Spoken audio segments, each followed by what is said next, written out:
Om Swastiastu. Perkenalkan, nama saya Niputa Priantini dengan NIM 2323071004. Saya dari Pasca Sarjana Uniksa Pendidikan IPA. Nah, di sini saya akan menjelaskan mengenai green chemistry atau kimia hijau. Nah, seperti kita ketahui, green chemistry itu memiliki pengertian aspek-aspek, prinsip-prinsip, dan penerapan green chemistry di lingkungan. Nah, jadi kalau misalkan ditanya pengertian, jadi green chemistry atau kimia hijau ini merupakan teknologi ramah lingkungan yang memudahkan atau mengurangi bahan-bahan kimia dalam lingkungan. Seperti yang diketahui, bahan-bahan di lingkungan itu sangat banyak, terutama yang menggunakan limbah industri. Yang limbah industri itu dibuang secara tidak bertanggung jawab di lingkungan, seperti tanah yang menyerap sehingga tanah menjadi senyawa yang tidak bagus untuk dijadikan media tanam, dan juga dapat mematikan organisme-organisme yang hidup di tanah. Nah, seperti layaknya industri seperti bahan logam, kemudian pestisida yang tidak alami dan lain sebagainya dibuang di sungai, di air, itu akan mencemari lingkungan. Sehingga diperlukanlah teknologi ramah lingkungan ini disebut dengan kimia hijau.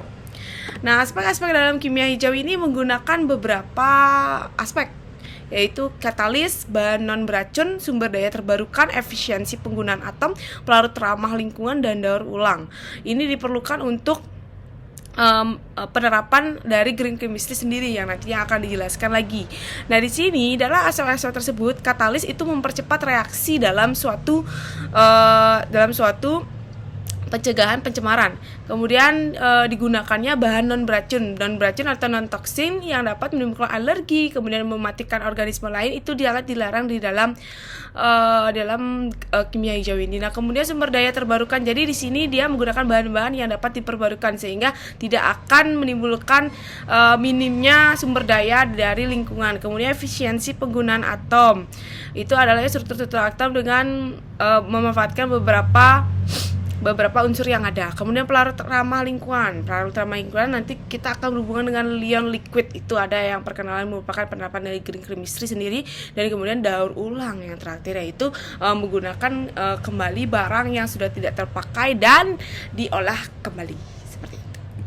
Nah, ternyata prinsip-prinsip green chemistry ini saya janjikan 3, namun ada beberapa prinsip yang lainnya. Yang pertama, saya dari tampilkan di layar itu adalah perancangan bahan kimia yang lebih aman. Seperti yang di aspek tadi, di sana diterapkan pasti adalah penggunaan bahan kimia yang lebih aman, pelarutan dan alat bantu yang lebih aman, kemudian analisis real time, kemudian pencegahan, ekonomi atom, sintesis kimia yang tidak berbahaya, kemudian analisis real time yang untuk mencegahnya terjadi polusi, desain untuk degradasi itu artinya pengurangan dalam produk limbah, kemudian penggunaan bahan baku terbarukan, mengurangi turunan, kemudian perancangan bahan kimia yang tadi saya sudah jelaskan, pelarut dan alat bantu yang lebih aman, seperti itu.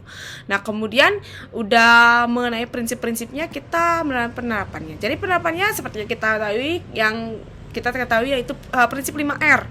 Reduce mengurangi, recycle menggunakan daur ulang kembali, kemudian replace menggantikan kembali, kemudian replane dan reuse menggunakan kembali jika masih bisa digunakan. Daur ulang sangat diterapkan dalam penggunaan kimia hijau ini untuk mencegah terjadi polutan yang diakibatkan oleh sampah-sampah yang tidak bisa diuraikan secara singkat. Kemudian keamanan pangan itu diperlukan agar tidak menimbulkan alergi, kemudian tidak menimbulkan keracunan dan tidak menimbulkan mutasi atau kecacatan pada organisme yang memakannya. Energi alternatif juga diperlukan untuk mencegah keborosan atau tidak hematnya terhadap suatu bahan bakar atau bahan lingkungan yang ada, seperti itu. Nah, sekian yang dapat saya sampaikan mengenai informasi kimia hijau atau green chemistry ini. Semoga bermanfaat.